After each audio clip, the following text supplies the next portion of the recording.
Hello everyone, ఎలా ఉన్నారు? Welcome to my YouTube channel. వీడియోలో కనిపిస్తున్నదైతే నేనేనండి. మేమైతే ట్రిప్కి ప్లాన్ చేసాము. ఇది చాలా రోజులైందండి, కాకపోతే నేను వీడియో పోస్ట్ చేయలేదు.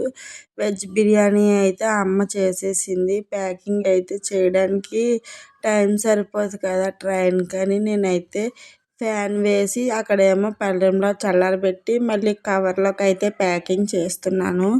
వీడియో అయితే సెల్ఫీ స్టిక్కి పెట్టేశాను అనమాట. ఎందుకంటే ఎవరు బిజీగా వాళ్ళు ఉన్నారు, వాళ్ళ వాళ్ళ పనుల్లో ఎవరు కూడా వీడియో తీయడానికి అయితే ఖాళీగా లేరు. అందుకని నేనే ఓన్గా ఇంకెలాగా సెల్ఫీ స్టిక్ ఉంది కదా అని మా డాడీ ఫ్యాన్ అది పట్టుకొని నాకు హెల్ప్ చేస్తున్నారనమాట. ఇంకా బేగా చల్లారుతుంది కదా బిర్యానీ అని ముందుగా అలాగే ఉంచేస్తే అందులో కూల్ అవ్వదని నేను ఇలా పండెంలో వేసి చల్లార్చి తర్వాత కవర్లో అయితే ప్యాకింగ్ చేస్తున్నాను అనమాట. ఐడియా కానీ నచ్చింది అనుకోండి, నా ఛానల్ని వెంటనే సబ్స్క్రైబ్ చేసేయండి. ఎందుకంటే మీకు ఇంకా మంచి మంచి ఐడియాలు అయితే ఇస్తాను. జోక్ అండి, ఇవి చాలామంది తెలిసినాయి కదా, సరదాగా అన్నాను. మేము ఎక్కడికి వెళ్తున్నానో మీకు చెప్పి బదులు వీడియో లాస్ట్ వరకు చూసేలోపు గెస్ చేసి కామెంట్ అయితే చేయండి కంపల్సరీ. ఫస్ట్ టైం కనుక నా వీడియో కనుక చూస్తున్నట్టయితే లైక్ చేసి సబ్స్క్రైబ్ చేయండి. వీడియో ఫుల్గా చూడండి, చాలా ఇంట్రెస్ట్గా ఉండబోతుంది. ముందు ముందు మీరు కంపల్సరీగా చూస్తారో నాకు తెలుసు. ఇంక వీడియోలోకి అయితే వెళ్ళిపోదామండి. ఇంకా అందరూ అయితే రెడీ అయిపోయారు. నేనైతే బిర్యానీ ప్యాకింగ్ చేస్తున్నాను. అయితే వండింది అమ్మే, కానీ నేను కూర్చొని ఇలా చేయడం వల్ల మొత్తం అంత వంట నేనే చేశాను అన్నట్టుగా ఉంటుంది. కొంచెం స్టిక్ పొడవైపోవడం వల్ల నా ఫేస్ అది క్లోజ్ అయిపోయింది అనమాట. పోనీలే, వీడియో కదా ఇంపార్టెంట్, నేను అందరికీ తెలిసిందాన్నే కదా, ప్రత్యేకంగా మళ్ళీ చూసేది ఏమీ లేదు. ఇంకా బిర్యానీ ప్యాక్ చేసి అయితే బయలుదేరిపోయాము. మేము రోడ్డు దాకా నడుచుకుంటూ వెళ్ళిపోయాము. ఆటో అయితే ఎక్కేసామండి. ఇంకా మరి నేను నడిచినప్పుడు అయితే ఇంక వీడియో తీయలేదు. బ్యాగ్స్ పట్టుకొని పిల్లలు పట్టుకొని అర్జెంటుగా వెళ్ళిపోయాం కదా. ఇంక అందరమే అయితే స్టార్ట్ అయిపోయాము రైల్వే స్టేషన్కి. ఇదైతే కంచరపాలెం మెట్టు అంటారు, మా అమ్మ వాళ్ళ ఇంటి దగ్గర ఉంటుంది. నేను రోడ్డుకి ఆపోజిట్ సైడ్ తీస్తున్నాను కదా, ఇటు సైడ్ అయితే ముత్యాలమ్మ వారి గుడి ఉంటుంది, చాలా ఫేమస్. ఇంక స్టేషన్కి అయితే వచ్చేసామండి. చాలామంది ఉన్నారు. చాలామంది అయితే మా ఆయన ఇంకా వెళ్ళిపోయారు టికెట్లు అవి తీసుకోవడానికి అనేసి. ఇంకా నేను మా పిల్లలు అయితే వీడియో తీసుకుంటున్నాం ఇంకా మామూలుగా నవ్వుకుంటాను.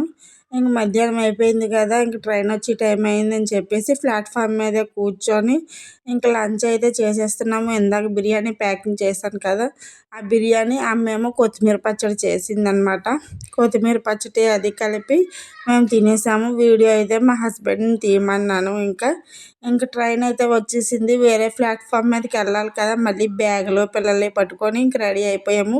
మా పిన్ని అయితే డైరెక్ట్గా వచ్చేసింది రైల్వే స్టేషన్కే. ఇంకా అందరమే కలిపి వెళ్ళిపోతున్నాం అనమాట. ఇంకా బ్యాగ్స్ పట్టుకొని నేనే ఎప్పుడు లాస్ట్ అనమాట. అందరూ బేగా వెళ్ళిపోతారు, నేనే లాస్ట్కి ఉండిపోతాను. పాప సైలెంట్గా ఉంటుందని మా డాడీ బిస్కెట్ ప్యాకెట్ కొన్నారు. ట్రైన్ ఎక్కిన తర్వాత పడుకుండిపోయింది. ట్రైన్ అయితే అలా మూవ్ అవుతుంది. చాలా దూరం బ్యాగ్స్ పట్టుకొని నడడం వల్ల అందరూ చాలా నీరసంగా అయిపోయారు. ఫోన్ చూసి వాళ్ళు ఫోన్ చూస్తున్నారు, వీడియోలు తీసి వాళ్ళు తీస్తున్నారు, పడుకునే వాళ్ళు పడుకున్నారు, కూర్చొని ఆలోచించే వాళ్ళేమో ఆలోచించుకుంటున్నారు అనమాట. ఇంకా అందరమే అయితే బయలుదేరిపోయాము. ఇలా చాలా సరదాగా సాగిందనమాట మా ట్రైన్ జర్నీ. మాది రిజర్వేషన్ బోగి కాదు కదండి, ఒక్కొక్కరు ఒక్కో ప్లేస్లో అయితే కూర్చున్నారు. కొంతమంది ఇక్కడ ఉన్నారు, కొంతమంది అయితే వేరే బెర్త్లో కూర్చున్నారు. అందుకని కొంతమంది అయితే లేరు. ఈ సీట్ ఖాళీ అయితే వాళ్ళు ఇక్కడికి రావడమో మేము అక్కడికి వెళ్ళడమో జరుగుతుంది.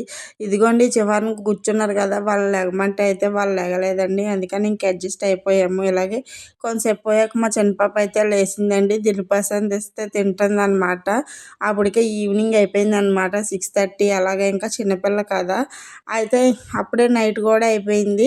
ఇంకా పూరి అది తెచ్చుకున్నామండి. ఇందాక చెప్పాను కదా కొత్తిమీర పచ్చడి చేశారు అని.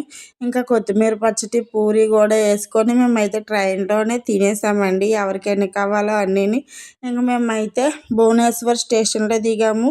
భువనేశ్వర్ తెలుసు కదండి, ఒరిస్సాకి క్యాపిటల్. అవునండి, మీరు గెస్ చేసింది కరెక్టే. మేమైతే ఒరిస్సా అయితే వచ్చామన్నమాట.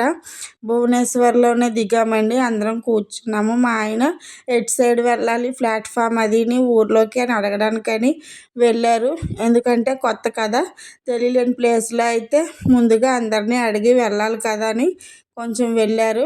ఆయన వచ్చిన తర్వాత అయితే మేము మళ్ళీ బయటికి వెళ్తాము.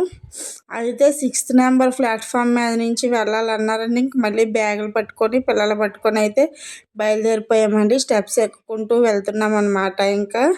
అయితే వెళ్ళిన తర్వాత మేము ఒక రాంగ్ చేసామండి. మాకు మేముగా నడుచుకుంటూ వెళ్ళిపోయినా పోయేది. ఆటో డ్రైవర్‌ని అడిగితే మాకొక సత్రం లాంటిది చూపించాడు ఒరిస్సా భాషలోని. వాళ్ళకి తెలీదు కదా తెలుగు. ఏదో చెప్తే నిజంగా మంచిదేనేమో అనుకోని మేము వెళ్ళిపోయాము. మీకు ఆ సత్రం ఎలాగుందో కూడా చూపిస్తాను చూడండి. ఇంకైతే మేము ఆటో ఎక్కడానికైతే వచ్చేస్తున్నామన్నమాట అందరమి. నేను బ్యాగ్ పట్టుకొని వచ్చేసాను. వాళ్ళేమో పిల్లలు పట్టుకొని వస్తున్నారనమాట. ఇంకా ఒక్కొక్కరు అయితే నడుచుకుంటూ వచ్చేస్తున్నారు ఆటో ఎక్కడానికి. మీకు ఏదైనా లాంగ్వేజ్ రాలేని ప్లేస్‌కి మీరు వెళ్ళినప్పుడు చాలా జాగ్రత్తగా ఉండండి. ఇది చాలా ఇంపార్టెంట్ అనమాట. ఎందుకంటే మనకి ఏమీ తెలియకుండా ఉంటే మనం కొంచెం నష్టపోయే ఛాన్సెస్ అయితే ఉంటాయన్నమాట. ఇంక మేమైతే ఆటోలోకి వచ్చేసాము. అతనేమో సత్రానికి తీసుకెళ్తానన్నాడు. సత్రం అంటే బాగుంటుంది అనుకున్నాం కానీ చూద్దురు గాని రండి ఎలా ఉందో. ఆటో ఎక్కేసాము. ఇంకా ఇరుగ్గానే ఒక ఆటోయే ఎక్కాము 11 మెంబర్స్‌మి. ఇదిగోండి రూమ్‌కి అయితే వచ్చేసాము. ఇలా అయితే ఉంది రూము. 2 ఉన్నాయి బెడ్లు. అందరికీ సరిపోవు కదా! కిందనేమో మ్యాటీలు లాంటివి అయితే పెద్దవి ఇచ్చారు. వాటి మీద ఇంక పడుకుండిపోయాము. రాత్రికి అయిపోయింది. మార్నింగ్ పిల్లల్ని రెడీ చేసేసాను. ఆకలేస్తుందంటే పూరీలు పాడవ్వవు కదా! అవైతే తినేశారు. మా పిన్ని అయితే పువ్వులు ఇచ్చింది అందరికీ. ఇంకా అందరమీ రెడీ అయిపోయాము. అందరూ రెడీ అయిపోయి వెళ్ళిపోతున్నాము ఇంకా అలాగా. అయితే కొంచెం బ్రేక్‌ఫాస్ట్ చేయకపోయినా టీ అయినా తాగుదామని చెప్పేసి ఇక్కడ టీ స్టాల్ దగ్గర అయితే ఉన్నాము. ఇక్కడైతే చిన్న శివాలయం ఉందండి. ఎంత బాగుందో లోపలికి. మేము కిందకి దిగి దేవుడికి దండం పెట్టుకొని 2 పువ్వులు కూడా వేసాము. ఇంకా మంచి టీ ఎక్కడ దొరుకుతుందని మా డాడీ అయితే వెళ్ళారు. చూసారు. ఒక దగ్గర టీ తాగారు. బాగుంది అనగానే మేము కూడా అందరమే తాగామన్నమాట. మా హస్బెండ్ ఒక్కడే తాగరు టీ. అందరమే తాగుతామన్నమాట. మేము అందరమే అయితే ఇంక టీ తాగేసి లింగరాజస్వామి టెంపుల్ తెలుసు కదండి! భువనేశ్వర్‌లో చాలా famous temple. Same puri temple ఎలా ఉంటుందో అలాగే ఉందండి గోపురం అదిని. నేనైతే ముందు పూరి అనుకున్నాను. కాదండి లింగరాజస్వామి టెంపుల్ అంట. ఈ టెంపుల్‌లో అయితే హరిహరులు ఇద్దరు ఉంటారు. శివుడిది విష్ణుమూర్తిది కలిపి అయితే ఉంటుందంట. చూడండి చాలా బాగుంటుంది. ముందుగా ఈ శివాలయానికి అయితే మేము వచ్చేసాము లోపలికి. అంటే ఇద్దరిద్దరు మనుషులు చొప్పున వెళ్ళాము. అమ్మ పిన్ని వెళ్ళారు. తర్వాత నేను మా హస్బెండ్ అయితే వెళ్ళామండి. చాలా బాగున్నది. లోపల అమ్మవారు ఉన్నారు. ఒక శివలింగం కూడా ఉంది. ఎదురుగా చిన్న గూట్లో నందీశ్వరుడు కూడా ఉన్నారనమాట. శివయ్య లేని చోటు ఎక్కడుంది చెప్పండి భూమి మీద? ఎక్కడ చూసినా అతనే ఉంటారు కదా! చాలా బాగున్నాయి అన్నమాట టెంపుల్స్ అవిని. మీరు ఒకవేళ ఎప్పుడైనా ఇక్కడికి వస్తే కంపల్సరీగా రండి. ఇక్కడికి చాలా బాగుంది ఏరియా. నందీశ్వరుడు ఇదిగోండి. ఇంక మేమైతే బయటకు వచ్చేసి గుడికి వెళ్ళడానికి అయితే నడుచుకుంటూ ముందుకు వెళ్తున్నాం అన్నమాట. అలా ముందుకు వెళ్తూ ఉంటే ఇక్కడ చాలా దుకాణాలు అయితే పెట్టారండి. టీలు అమ్ముతున్నారు. పళ్ళు, పువ్వులు, దేవుడికి సంబంధించిన సామాగ్రి, కొబ్బరి బోండాలు, టిఫిన్లు అన్నీ ఉన్నాయండి. చాలా బాగుంది ఏరియా. కాకపోతే మేము దిగిన హోటల్ అయితేనే మాకు కొంచెం డిసప్పాయింట్ అయిపోయింది. మరీ దారుణంగా అనిపించిందండి మాకు.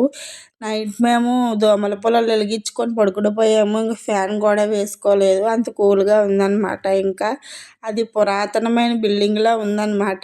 ఇంక మేమైతే నడుచుకుంటూ అలా ముందుకైతే వెళ్ళిపోతున్నామండి. ఇదిగోండి ఇదేనండి టెంపుల్ అదిని ఆవరణ. చిన్న చిన్న టెంపుల్స్ ఉన్నాయి అక్కడ. అక్కడికి కూడా వెళ్ళి మేము దండం పెట్టుకున్నాము. మీకు టెంపుల్ లోపల అయితే నేను చూపించలేనండి. చాలా అద్భుతంగా ఉంటుంది టెంపుల్ లోపల. కానీ బయటన సెక్యూరిటీ వాళ్ళు ఫోన్స్ అవిని తీసేసుకున్నారు. లాకర్లో పెట్టారు. అందుకని టెంపుల్ బయట నుండి మాత్రమే నేను చూపించగలను. ఇదేనండి టెంపుల్ బయటన. ఇంకా మాకైతే దర్శనం బాగా అయిపోయింది. మేమైతే బయటకు వచ్చేసామన్నమాట. వచ్చేసి ఇంకా ఫొటోస్ ఎక్కడ తీసుకుందామా అని అయితే చూస్తున్నాము. ఒక ఏరియాలో అయితే ఫొటోస్ తీసుకున్నాము అందరమే కలిపి.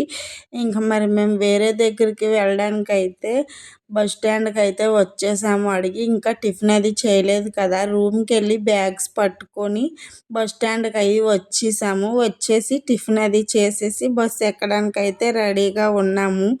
మేము వేరే ప్లేస్కి వెళ్ళబోతున్నాము. ఆ ప్లేస్ ఏంటో నేను మీకు నెక్స్ట్ వీడియోలో అయితే చెప్తాను. నేను ఎక్కడికి వెళ్తున్నానని చెప్తున్నానో మీరు గెస్ చేయగలిగితే కామెంట్ అయితే చేయండి. నా ఛానల్ సబ్స్క్రైబ్ చేసుకోండి. మరింత ఇంట్రెస్టింగ్ వీడియో అయితే ముందు ముందు రాబోతుంది. మేము ఎక్కడికి వెళ్తున్నామో చేయండి. ఇవన్నీ గవర్నమెంట్ బస్సులు కాదండి, వేరే బస్సులు అన్నమాట. అంటే ప్రైవేట్ బస్సులు. అందుకనేసి చాలా ముందుకి నడుచుకుంటూ వెళ్ళి బస్సు అయితే ఎక్కాము అందరమీ. ఈసారి అయితే బస్సులో మాకు సీట్ దొరకలేదు అన్న టెన్షన్ అయితే ఏమీ లేదు. ప్రతి ఒక్కరికి సీట్ అయితే దొరికిందనమాట. ఫుల్గా టూర్ మొత్తం తిరిగినంతసేపు ఇంకా బస్సులో అయితే కూర్చున్నాము. బస్సు కూడా స్టార్ట్ అయిపోయింది. మేమైతే అలా ముందుకు వెళ్తూ ఉన్నాము. ఇలా దారిలో వెళ్తుంటే ఇక్కడ ఇంకో టెంపుల్ ఉంది చూడండి, సేమ్ పూరి గోపురంలాగే ఉంది. అయితే తమిళనాడు మొత్తం వెడల్పుగా ఉండే గోపురాలు, మన ఆంధ్రాలో పొడవుగా ఉండే గోపురాలు ఉన్నట్టే ఒరిస్సాలోని సేమ్ ఇదే ప్యాటర్న్లో గోపురాలు ఉంటాయని అయితే అర్థమైందనమాట. వీడియో అయితే అయిపోయిందండి. నా వీడియో కనుక నచ్చితే లైక్ చేసి షేర్ చేసి సబ్స్క్రైబ్ చేయండి. ప్లీజ్ అండి నన్ను సపోర్ట్ చేయండి. బాయ్.